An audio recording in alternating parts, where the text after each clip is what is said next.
Hello, welcome to Game Soup. I'm Ed. This is Joe. Today we're playing Blade and Soul. Well, we're taking a look at it in post, actually. This is some footage that I recorded a couple days ago when the game first launched. It's fresh off the press. It is a free-to-play MMORPG which first launched in Korea in 2012, and it's just now getting over here. So, there's a lot to say about it as far as comparisons to WoW and Final Fantasy XIV, and it does a lot of cool things, a lot of really interesting things. So the game's just coming out here. It's a little bit low on content right now. They're still localizing it, and it's going to take a while.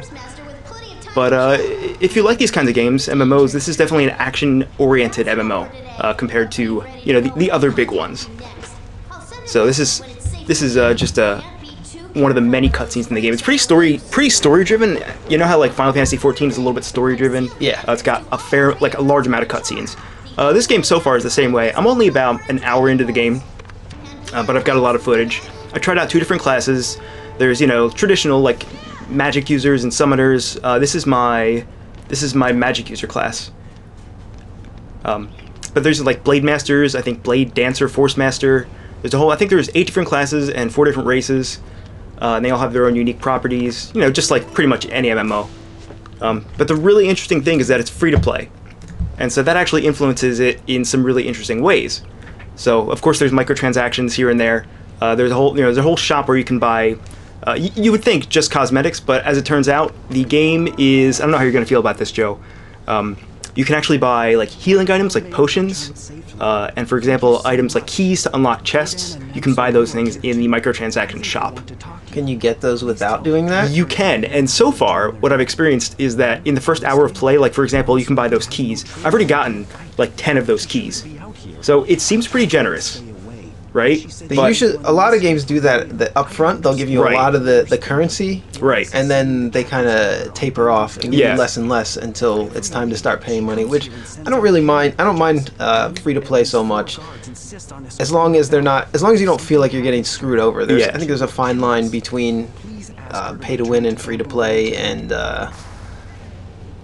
there's a line between when it feels okay and when it feels bad. Yeah. Like if I'm spending like $10 to $20 a month on a game, I don't mind so much. If it's a free to play game and I'm putting $10 or $20 a month into it, then it's like the equivalent of a subscription fee. So if I enjoy the game, I don't mind that much. Mm-hmm. But if it's at a point, if the players who are spending hundreds of dollars a month on the game are crushing the players or are out-leveling and outpacing the free-to-play players or the people that pay, between what I said before, like $10, $20 a month, then that's where I'm just going to stop playing. Yeah. And I don't enjoy it when somebody that has a lot more money than me in real life can just beat me in the game because they're rich in real life. That's when I stop playing. Even the people who pay for the game, there is a monthly subscription. Even the people who pay for that are still going to have to do a lot of work. As far as I know, like the highest rank of premium membership, it's called, you get a priority in the queue. So if there's ever a queue to get on the servers, you get priority for that. That makes sense. And the very highest ranks get, I think, 30% increased battle XP, which is something. It's not nothing. It's not negligible. But it's not going to make you a better player. It's not going to make you a stronger player. It's just going to get you to the end game faster. You can trade time, or you can trade real life currency for to skip ahead a little bit in the game. And what's really cool about this game is that they're really open. They're really communicative with the players. So I think at level 4, 6, and 8, you get a survey. And they ask you, how did you hear about the game? What did you think of the character creation? What did you think of the combat system? And you get to give them feedback, and you get rewards for it. So you get a couple of those keys, or a new item, or a new weapon, or something like that. So far, the devs, well, I guess the localization team here, they seem really open with it, which is kind of nice. So if this is the kind of game that you like, MMO style with a couple of microtransactions, not required, but certainly helpful. I certainly wouldn't mind throwing a few bucks at it because, you can tell the game is really polished. And, it's been out for 3 years, so why wouldn't it be? So I was just trying to get some of the footage of just the general areas around here. It's really nice. It's a really nice looking game for being 3 years old. And the art style specifically is by, I think, an artist that you're familiar with? Hyung-ta Kim. I don't know if that's exactly how I pronounce his name. I don't speak Korean, but he did the character designs for it, and he's pretty well known, especially in Korean games. And he did Magna Carta and a bunch of other PS2 games. Where he got his. That's where at least I first found out about him. But yeah, I like his art style a lot. I think it's any game he works on almost always looks awesome. So. Yeah. And there's so many cutscenes here, at least in the first the first little bit of the game, that it's really a treat to watch them because they look fantastic. They look sort of like Street Fighter. Was it Street Fighter 4 that had those really interesting like 2D almost cell shaded graphics? One of the Street Fighter games looks yeah, Street Fighter 4 and 5 I think is going to look similar too. Yeah, it looks a little bit like that. But it's got a lot of cutesy characters. You're pretty much trending towards cutesy characters whenever you do character creation. Yeah. And you can make some really goofy looking things too. But I mean, one thing I don't like about like his particular style and a lot of like the more modern Final Fantasy games is the male characters look a little bit too feminine in my opinion. It's kind of like a stylistic preference, but this is a little bit different because it's a Korean game and not a Japanese game, which I was interested to see how that would influence it, because like when you think of like feminine male characters, you traditionally think of Japanese RPGs. Yeah, it's just kind of spilled over into Korean style now though too. So one of the things I wanted to point out here is that you can see those blue spheres at the bottom. That's my mana bar. So you work up charges up to 12, I guess, and you expend them 2 or 3 at a time to use magic, quote unquote magic. It's not quite the same as just a traditional mana bar. And here you can see one of the important movement styles of the game. This is gliding. So you can do something called, I think it's called wind running, is when you dash. You can basically dash and go twice the speed on land. But then if you jump in the air, you jump really high, and then you can glide. So you have a lot of freedom vertically, and you can pretty much, it's really, really freeing. It almost feels like you have a mount. You can jump super high, like 30 or 40 feet in the air, and then just glide over the entire area. Right off the bat, like from the start of the game? Yeah, I mean, you get it like 5 minutes in. Okay. You have to learn the ability. But I do it some more here because I really wanted to show it off. That's probably my favorite part of the game. Like, the environments are so beautiful, and you jump up super high in the air, and you just get to look around. And that alone is a lot of fun. Yeah, it looked fun. Yeah. Yeah, I like when you can move around in an MMO fast. Like, it gets kind of tiresome to be just running at a slow speed, especially at the beginning of, like, WoW and Final Fantasy 14, when all you have is just running before you get your mounts and everything. It's so slow. And, like, even after you get your mounts, it's slow. And one thing I want to complain about this right here. In Final Fantasy 14, when you're on your mount, any enemy, randomly, if it hits you while you're on your mount, will slow you. Yeah. By, like, 50% for 20 seconds. It's so annoying. It's a horrible design mechanic. All it does is make the player feel bad, and once in a while you die because you'll get hit by one of the enemies, and then a whole bunch of mobs will come at you, and you'll just get killed while you're on your mount. It's miserable. It's one of my least favorite things about the game. I love Final Fantasy 14, but I hate that. Yeah, I probably, if I could fix one thing about the game, that would be my number one thing. Stop making the fucking mobs slow you down when you're on your mount. Yeah, that's kind of obnoxious. I'm not a fan of that.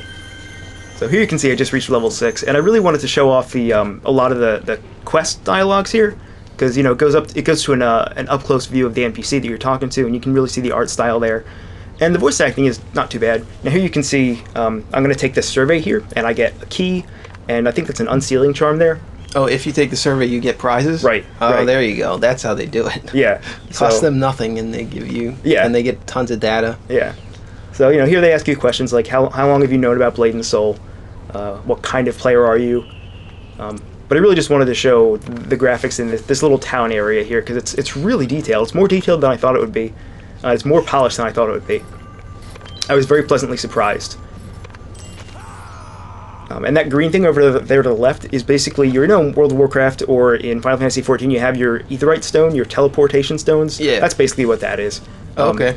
It functions identically. This system here is the Soul Shield system, which I still don't really have a full grasp on. You basically equip those 8 slices of a pie there, and if you complete the shield, it's kind of like a set bonus in Diablo 3. Oh, okay. Where if the more pieces you collect, the better the bonus will be. So that's like an equipment? That's like an amulet or something? Or that's just like a slot? It's just an extra slot. You don't have to actually equip it. Okay. I mean, what you see there in the top right corner there is where you equip it. So you don't have to give up anything else to do it. But you can see I only have 1 slice. On the other character that I made, I managed to get, I think, 7 slices out of 8. Unseal. So you can see here, I already have a lot of, I guess, unsealing charms and a lot of potions and all that stuff. So they really set you up with a lot. The game goes kind of at a breakneck pace in terms of teaching you things. And here's the store, by the way, which I don't know if you caught that, but there were a lot of different categories, and there's a lot of stuff to buy. But they never shove it in your face. In fact, when I first launched the game, I couldn't figure out how to get to the store. which is kind of a nice touch. Like, I was walking around like this, and I was like, how do I open the store? The store. Couldn't figure it out. Yeah, I'm sure by the time you need to spend real money on something, though, you've probably found it. So yeah. So that's the movement system we talked about. You can dash. The stamina bar at the bottom there, that green bar that starts at 12,000, that's your stamina bar. Of course, when that gets to 0, you have to walk at regular slow speed. Oh, okay, so that's kind of how the sprinting mechanic works in this game. Yeah, so you do have to kind of go slow sometimes if you're going a long distance. But what I do like about the game is that it's instanced. It's very heavily instanced. So, for example, when you walk into a house where an important NPC is, you have to walk through like invisible a trigger point, right? Sure. And so I think it instances the room just for you or just for whoever's currently in there. And your stamina resets. So that happens frequently. Like when you leave, your stamina is going to reset when you leave the house or when you go in. So, and the same thing happens when you warp. There's actually loading screens, which is kind of surprising. It's not just like in World of Warcraft. You actually have to sit there and watch while you travel. I guess Final Fantasy XIV does that too, right? There's like a loading screen when you warp between areas. Yeah, a short one. It shows you the title of the place that you're entering. Right. So it does that, and that's kind of nice. All the dungeons, of course, are instanced. Moonshade Cemetery. This is about as far as I got with this character. And there was one other thing that I wanted to mention about the weapon system, is that you basically, as soon as you pick your class, a couple minutes in, you'll get your main weapon. And this kind of reminded me of Final Fantasy XIV. If you have those relic weapons, where basically you start with an item, or like, I think I have a staff because I'm a summoner, right? Or actually, this character is the magic user. Anyway.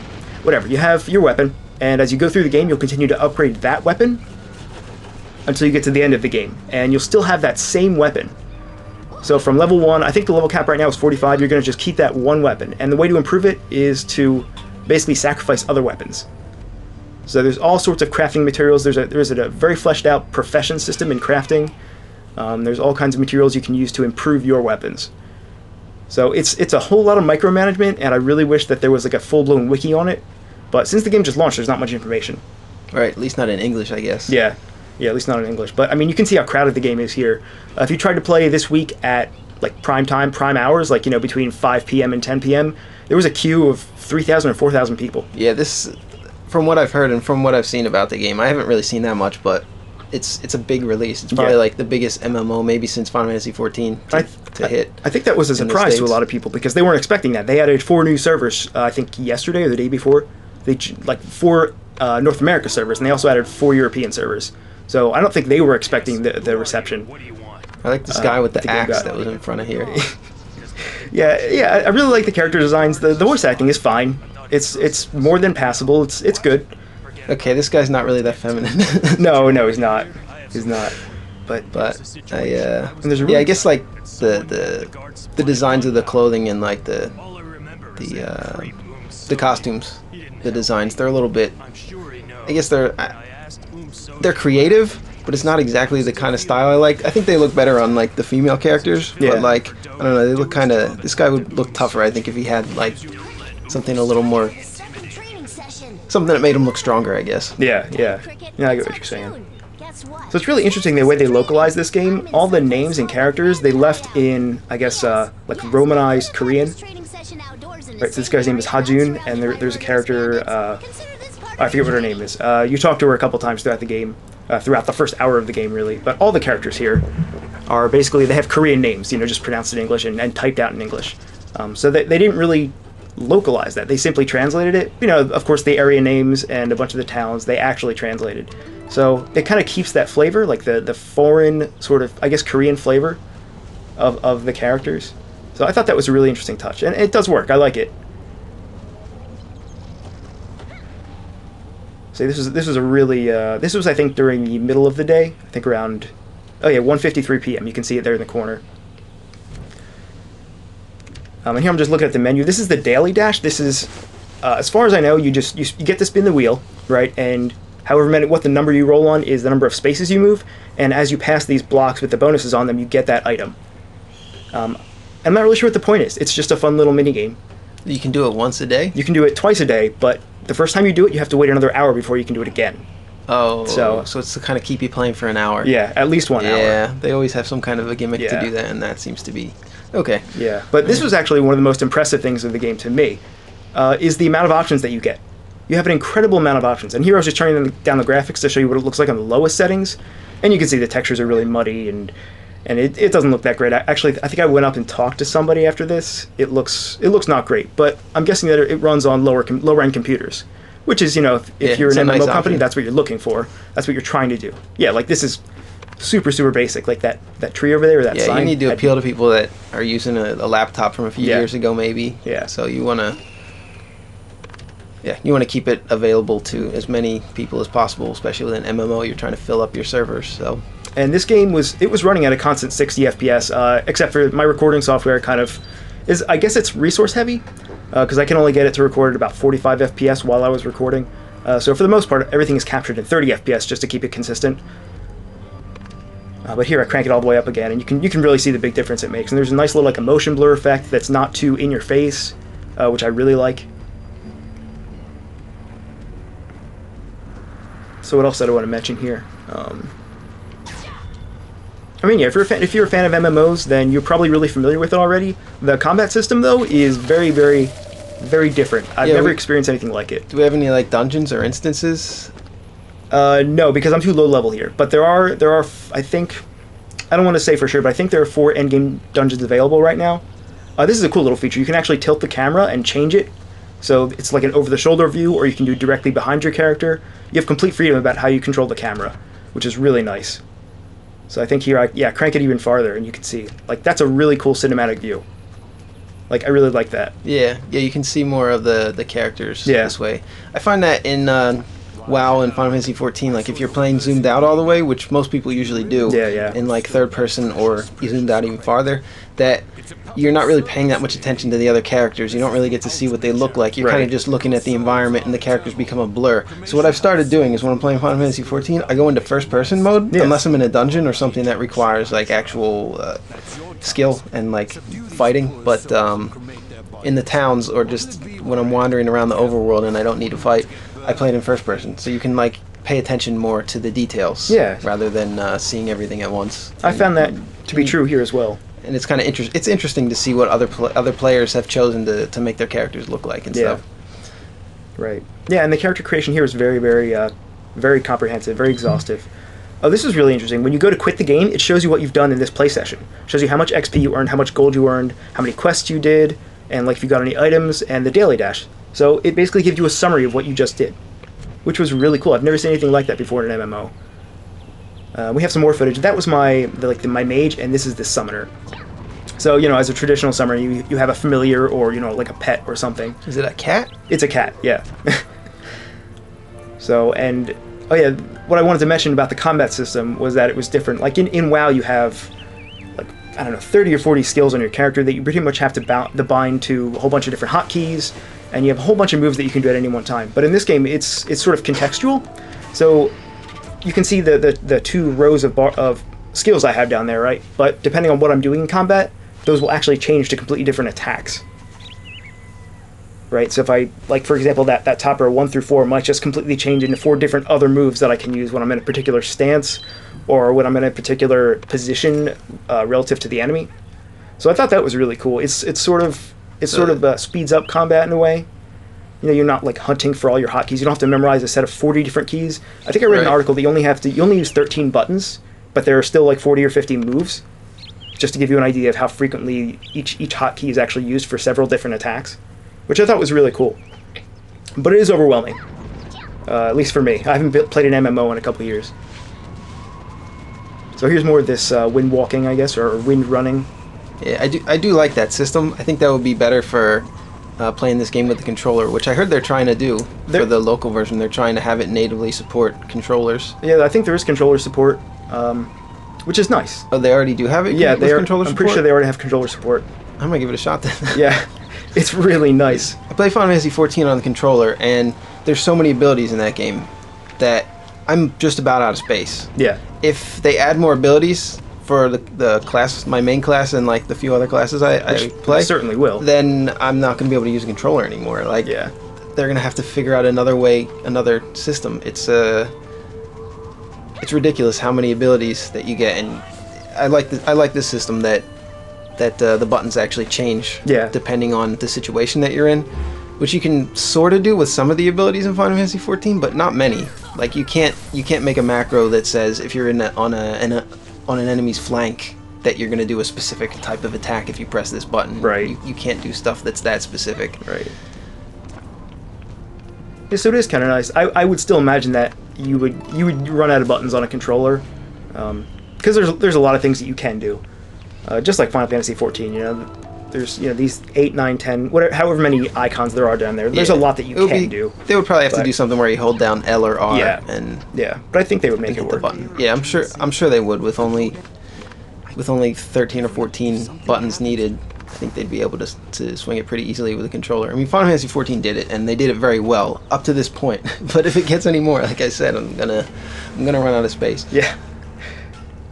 Yeah, it's, as far as I've seen, it's more complex in the systems of the game, like the crafting system, the battle system, the inventory system. Like those are the more complex things that I haven't experienced anything as complex as those in another MMO. And I played Final Fantasy 14 for a fair amount of time. I played WoW for a fair amount of time.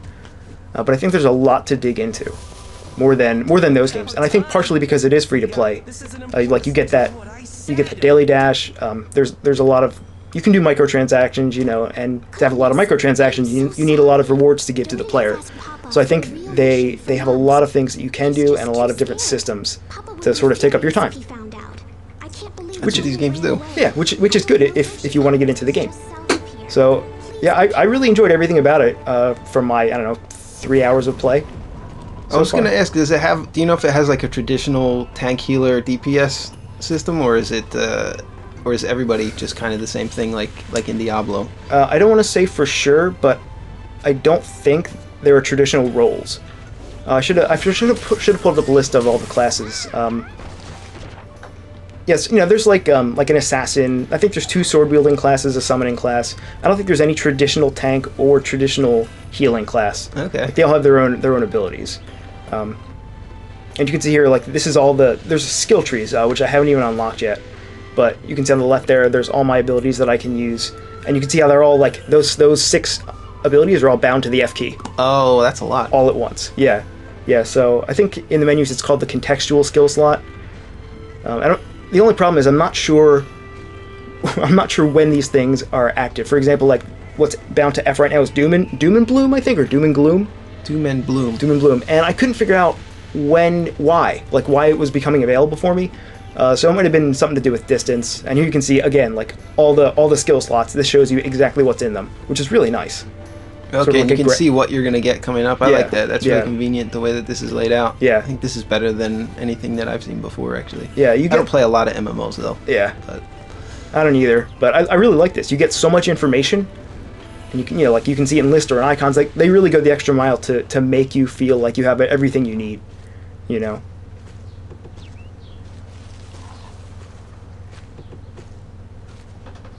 yeah, so I guess from what it sounds like, it seems like there isn't a traditional tank healer DPS type of setup, but like you might be able to do kind of swing it a little bit. Like in Diablo 3, you could be like Crusader is sort of like a tank. Yeah. And like Barbarian sort of like a tank, and then the other ones are mostly DPS. Yeah, I think it's like more the like ranged that. characters are sort of like DPS, but it's not.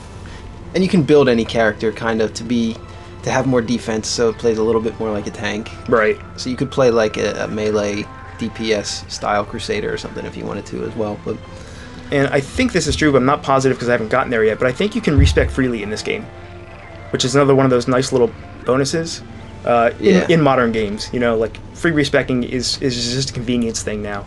So it's a really nice quality of life addition. yeah, I kind of like. Well, it depends on the game, but I kind of like if they hold it behind some kind of like you have to pay a certain amount of gold that's a little bit prohibitive, but not too much. Like something you could grind out in a couple hours. So so you can't just switch builds like either in the middle of a dungeon or in the middle of a point where it would kind of unbalance the game. I think. Right. Yeah, that makes sense. Speaking of unbalance, if you look at the chat log down there in the lower left corner, it's 99% RMT. Yeah, I noticed that. Yeah. Which, because the game is free to play, that becomes a real problem.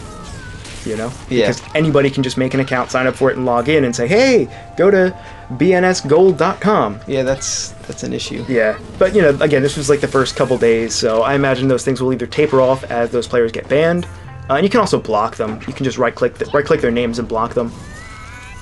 I mean, you have all the tools you would normally have in an MMO, which is Yeah, nice. it's kind of a pain. Yeah. So actually seeing some combat here, which is kind of cool. Yeah, yeah. It's pretty tough to get into. One of the things that I was sort of confused about is, I have like 4 or 5 attacks there, and I was having the most success just spamming 2 of them. So I guess each attack is useful in a certain situation, but I guess, this early in the game it was just easier to spam. I don't know what the name of the spells were called, but like your 2 most basic attacks, the one that generates those blue spheres and one that spends them. Yeah, that's a pretty common mechanic in adventure and RPG games. And this quest is really, really very, very MMO-ish, like straight out of World of Warcraft, straight out of any MMO. You're just you're killing these young sand conchs and just taking their, These are like my least favorite part of MMOs. My favorite parts are usually the dungeons or like the really difficult content. Yeah. The stuff that really tests your ability to play as your character. So, and I'm really looking forward to that. I think I'll keep playing it a little bit. Just because I'm not a huge fan of MMOs, but I do like it. I do like this game. It does a lot of stuff that I really enjoy. Here I was trying to jump over there, but you can see it's actually an invisible wall on the map there, which I didn't realize.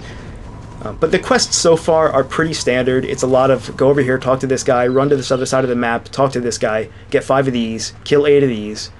So it's very reminiscent of many typical MMOs. But for me, like the music and the graphics, they really help immerse you. So I find that I didn't mind so much when I was doing those things. And you can see that when I just entered, it was sort of instant. There was like that black texturing on the doorway, like right there. You can sort of see it. Okay, yeah. So that's where it marks what the instance transfer. Yeah, I guess you would call it is a nice touch. Yeah, really, really great designs. Just overall, the characters and the environments. Yeah, it's really. I think it's a pretty huge selling point. Yeah. And if the gameplay is good, it's obviously it was a hit in Korea, and it looks like it's going to be a hit here. Yeah. Just from how many people are playing. I think is that same guy with the axe, or is that a different?